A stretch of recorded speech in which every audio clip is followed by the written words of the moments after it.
It's time for your late out-of-date Smackdown review. Speaking of late, speaking of out-of-date, it's been a while since the Bloodline added any members to the Bloodline, but tonight there was an official update among the Bloodline. The question is, how many people did they add? Was it one or was it maybe two? We will find out because we kick off the show with the Bloodline. They take 6 minutes to get to the ring, so that's probably about 20 minutes quicker than they normally take. It's only a 2-hour show. We don't have half an hour to waste on a Roman Reigns entrance. So they waste 6 minutes instead, get to the ring. Heyman takes the promo and says that he would love to take credit for Solo Sikoa helping Reigns. Roman Reigns, the tribal chief, would love to take credit for, bringing in Solo. He says even there's some people that want to take credit, even though it's not their idea. Kind of looks at Sami Zayn. Sami Zayn, like, sheepishly tries to, like, hide in the background there. So he's getting called out, I guess, for taking credit that doesn't really belong to him. And then Heyman goes on to say it was the elders in the Samoan dynasty who had the idea of introducing Solo to the family. I mean, why not actually name drop someone? What about Rikishi? How much better would it be if they just came out and name dropped Rikishi and we could see Rikishi, this big fat ass, I did it for Reigns, like something like that. But nah, Heyman talks about the elders. I mean, it was pretty cool. He says that the Usos have been busy trying to, create their own legacy and go on to be the longest reigning champions in SmackDown history, WWE history. Says that there's a conspiracy against Reigns. So basically, Solo Sikoa is now here to... He didn't say it like this, but Solo Sikoa is now the guy that's going to keep the belt on Reigns. So if Reigns was so good, they wouldn't really need backup, but I guess Solo Sikoa is going to be that guy.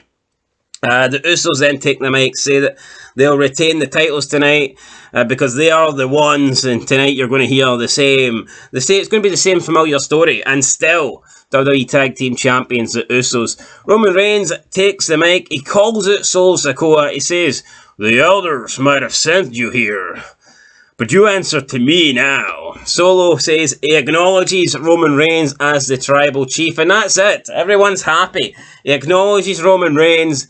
Roman Reigns accepts him into the Bloodline, and we're all good to go. Solo Sikoa is an official member of the Bloodline. The music plays, but we're not done. Sami Zayn grabs the mic, tells them to cut the music.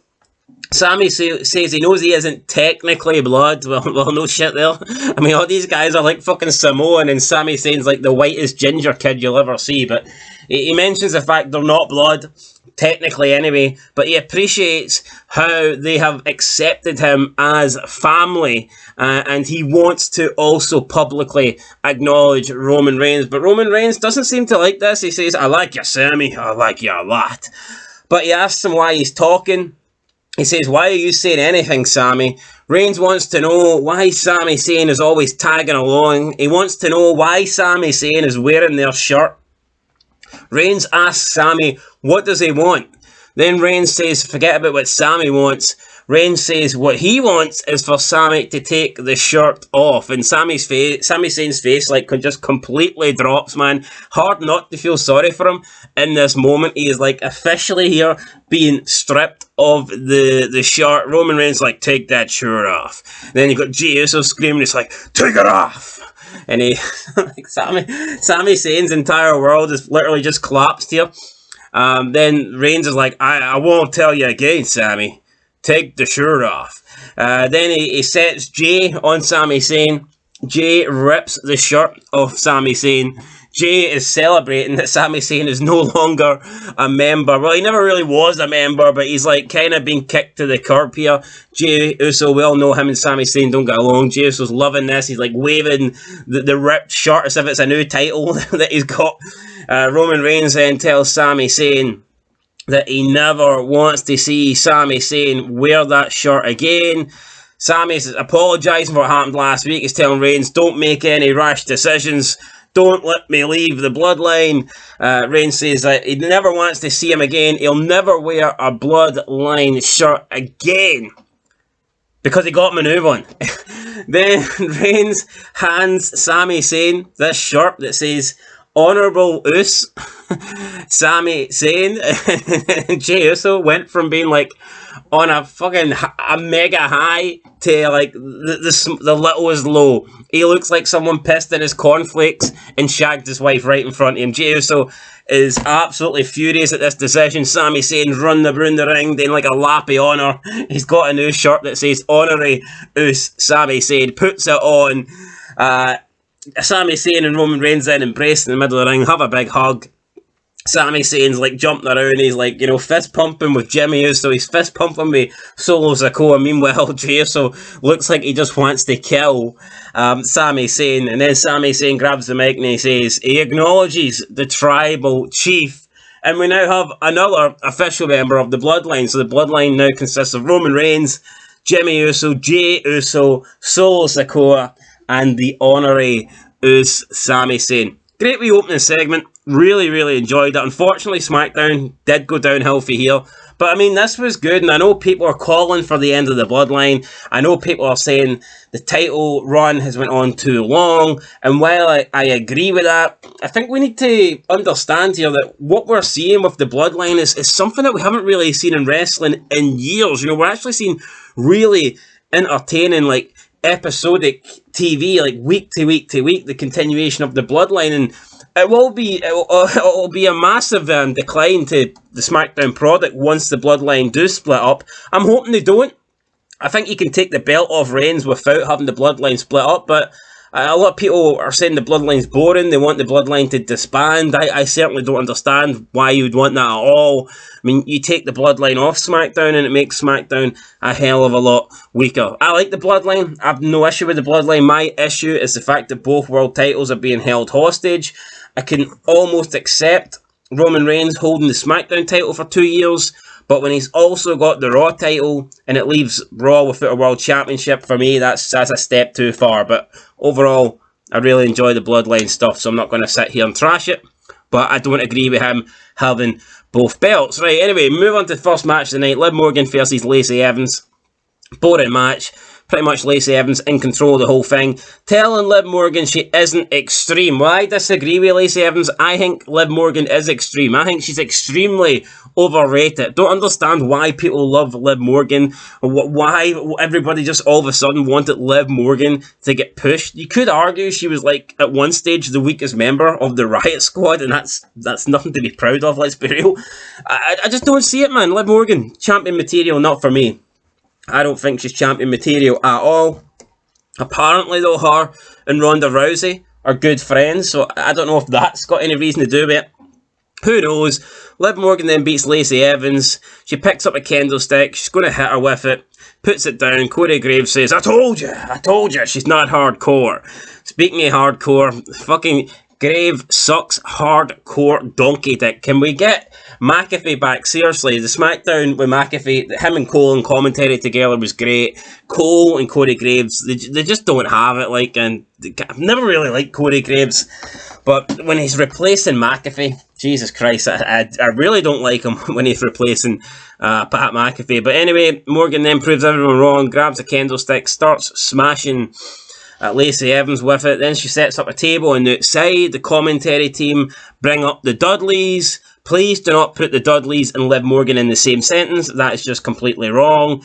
Then Liv Morgan plays Lacey Evans on top of the table, goes to the top rope and hits like a seated senton from the top rope all the way to the outside through a table. Kind of looked like she overshot it a little bit. I thought she was going to like land ass first on the ring mat on the outside, which would have hurt. But nah, she ends up crashing through Lacey Evans, and that was the end of this match. Whatever. I mean, it was all right. I guess it shows that she's going to, fight her or whatever. She's going to get extreme at the pay-per-view. Ronda Rousey was supposed to be on this show, didn't appear, so who knows what happened there. But I guess this was okay. And what's going on with Lacey Evans, man? They came back. Oh, she's this real American girl. I'm a veteran. I'm this, I'm that. And now she just feels like another jobber on the roster. I'm not saying that that's not what she is, but they seem to have like more hopes and expectations for her, but now she's pretty much done.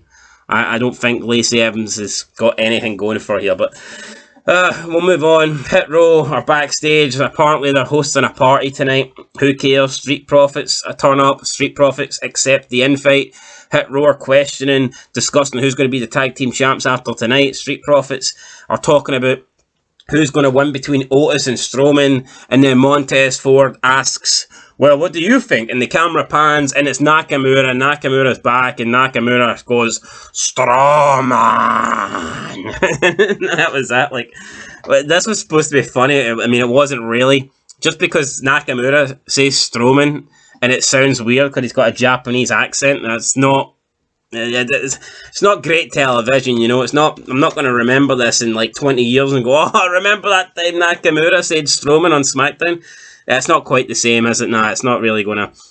It's not going to go into the record books. But anyway, we got a party. They have some more party segments throughout the night. I'm glad I wasn't at this party. I tell you what, it must be the worst party I've ever fucking seen.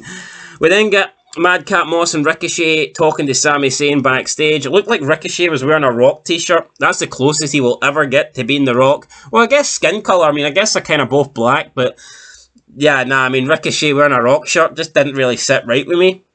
He should have... I mean, the way they ripped that shirt off Sami Zayn should have ripped that shirt off of fucking Ricochet. Get that Rock shirt off you son of a bitch. I mean, that's what I'd have done, but nah, they left it on him. Sami saying he was getting insulted by Madcap Moss and Ricochet. Basically, they're saying you're insufferable and all this. You're like a puppet to the bloodline. Zayn tells them, you know, they can disrespect him if they want, but it's not just him anymore. It's the entire bloodline they're disrespecting. Then out of nowhere, Solo Sikoa appears, starts battering both Madcap Moss and Ricochet 2-on-1, but it doesn't matter. Solo Sikoa beats the shit out of them anyway. Then Sami Zayn drags him off, and Sami Zayn's like, I was just about to do that. So, was he just about to do it? Was Sami Zayn going to do that, or did Solo Sikoa come in and help him out big time? Who knows? But Solo Sikoa then leaves those two laying, and it gets announced later in the night that it'll be a tag team match next week. It's going to be Sami Zayn and Solo Sikoa versus Madcap Moss and Ricochet. Not really a match I'm interested in, but who cares? We have a couple of packages up next. We have an Uso package, basically just showing their title reign, showing the number, showing the fact that they're only like a couple of months maybe off of Demolition in the New Day. And then we get a Rumble package, and basically that was the same kind of thing, showing the numbers, showing Michaels, you know, winning from number one and all this stuff. Then it was the New Day versus Maximum Male Models. Maximum Male Models kind of dominated this match until Maxine started taking photos of the models. This caused them to get rolled up. They lost the match, and then after the match, Max Dupree goes crazy, takes his suit off, starts like winging his suit around, smashing it off the ring, and this kind of reminded me of like Poundland Ric Flair a little bit, you know, like Max Dupree just taking his clothes off and going crazy. So I mean, it was alright. I like Max Dupree. I don't think this Maximum Male Model shit's going anywhere, but I like Max Dupree. Maybe they realise it's not going anywhere and they're going to split him up, because I mean, this guy's one of the best talkers WWE have, so it doesn't make sense to me to waste him in a, you know, stupid faction like this that's going absolutely nowhere. But who knows? We'll see what happens. Personally, I like Max Dupree, and I think they need to go somewhere else rather than this male model stuff. So we go back to the party. Lost Lawnmowers are in the party. Apparently they weren't invited, but they've appeared anyway. They've gate crashed the party in their lawnmowers. They're trying to hit on B-Fab, who was talking to Sonya Deville. They've no interest in the gay chick, so they just go straight to B-Fab.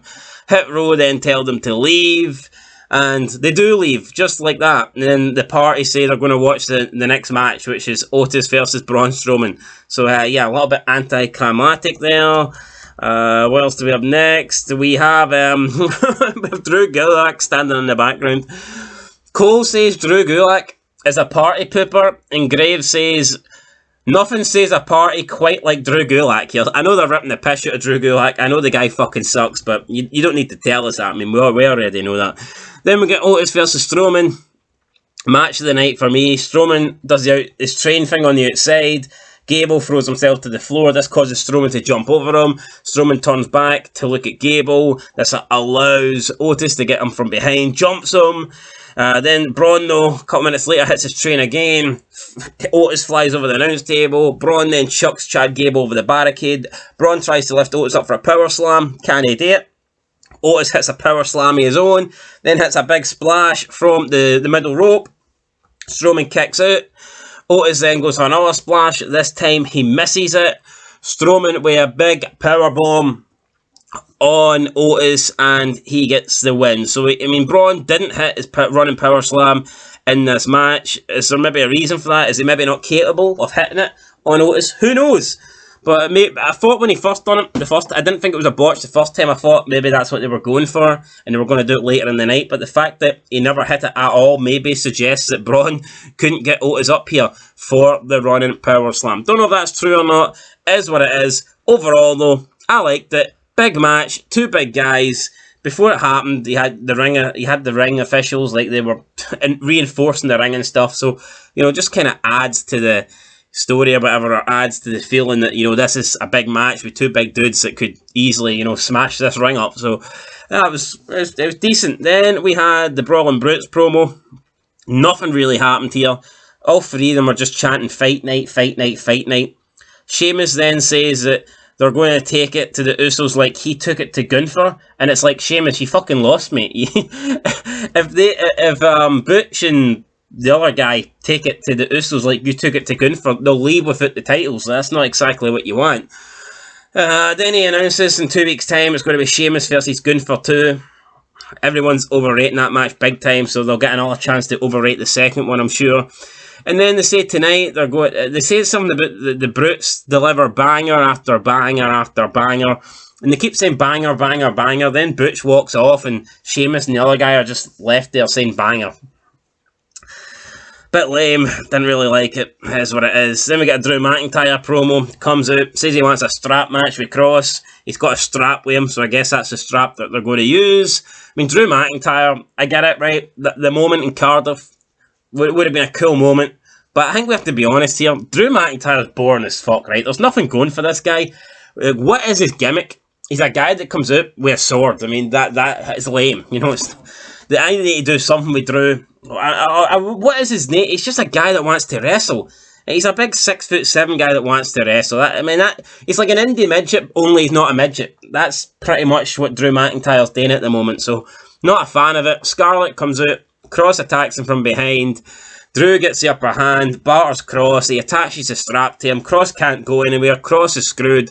Cross thinks he's a big tough man, but when he's strapped to Drew McIntyre in the middle of the ring, he shits his pants. Scarlett then gets in, messes about for about 10 minutes, don't know what she was doing, tries to throw a fireball at Drew, completely misses Drew, fucking botch. Cross then attacks Drew. Drew contemplates whether he should sell the fireball or not, decides not to sell the fireball, then he gets the upper hand on Cross again. Scarlett then comes from behind, hits a low blow on Drew, and then Cross finally gets the upper hand on Drew, and he locks him in the chokehold and chokes him out and talks about time and shit like that. And I'm running out of time, I'm running out of patience with this whole feud here. It's not been good, guys. It's really not been good. We're going to get a strap match at Extreme Rules, but I'm not really looking forward to it. Drew McIntyre fucking sucks, man. It is what it is. I'm sorry. It is what it is, but it would have been a good moment for him to win in Cardiff, but he's not entertaining week in, week out. There's not a lot, really, to like about Drew McIntyre. Just being honest. Then we get the main event, tag team title match. The unified Raw Smackdown tag team titles on the line. It is the Usos versus the Brawling Brutes. During the match with Jay and Sami continuing to argue. Sami Zayn late on tries to help the Usos. He tries to throw a chair into the ring, but Sheamus ain't having it. Sheamus grabs the chair, throws it down, starts chasing Sami around ringside. But Solo Sikoa just jumps in front of Sami Zayn, and Solo Sikoa apparently is like the new The Rock. You know what I mean? Everyone's afraid of him. He's the top man. Sheamus sees this. Sheamus kind of like backs off a little bit. Imperium then attacks Sheamus. Sheamus beats up Imperium, but then Gunther hits a big boot, takes Sheamus out the equation. In the ring, Brawling Brutes are left outnumbered, and the Usos hit a 1D on the Brawling Brutes. I mean, the Usos retain. Was it ever in doubt? I mean, the Usos have had this like historic title reign.